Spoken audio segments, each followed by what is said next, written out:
Let's go to that rental information out today. This is data from the advocacy group Everyone's Home. People are paying $18,000 more a year in rent, James, than they were at the start of the pandemic in January 2020. This is massive, and it says to me this is why the Greens are pushing the rent issue so hard politically.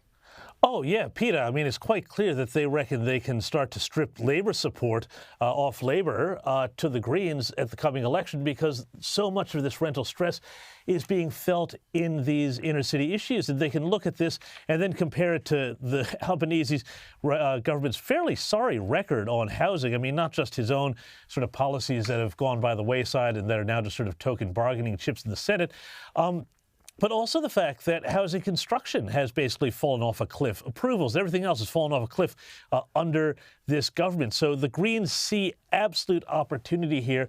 And I would say this is why you are seeing so many other sort of funny things happening in politics, you know, particularly around, like, for example, the behavior of Tanya Plibersek with that gold mine, you know, where she's trying to save her seat more than the river up in Orange. You're not wrong. I'll get to that with my panel a bit later on.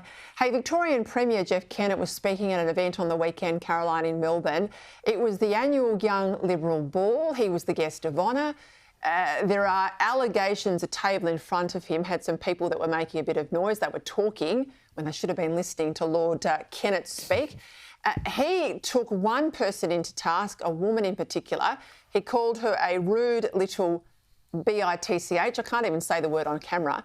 And he was rightly rebuked. Now, I've no issues with him calling out someone if this is indeed what she was doing, disrupting the speech. Fine. She was talking. She wasn't an activist. He could have said, well, excuse me, when you're ready, I'll get back to the speech. But that sort of language from a party elder to a room full of young people, when the Liberal Party is absolutely desperate to grow its youth wing and in particular to reach out of women, he knows better than that. Oh, he surely should. I mean, it's an absolute shocker, and it wasn't a remark that was made in private either. It was to an entire room full of people on a microphone, which makes it even more remarkable. But he didn't have the sense either to apologise for it straight away. I mean, to his credit, the president of the Young Liberals got up and apologised for him on his behalf, and I think that speaks to his own character. But you know, when he was asked about it the next day by the newspaper, Jeff Kennett said, well, he disputed the fact that he may have used the words rude and little, but he did say the B word, as if that makes it any better.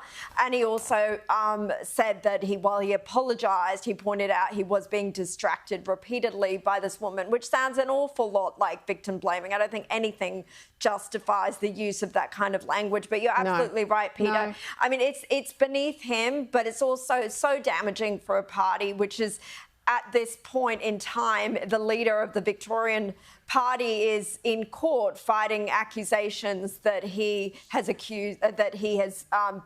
basically suggested one of his female MPs, Moira Deeming, or former MPs, is a Nazi sympathiser for simply standing up for women's rights. The party has, and especially in Victoria, has a real image problem with women, and this does not help it one bit, even if those accusations are not true about its hostility towards women.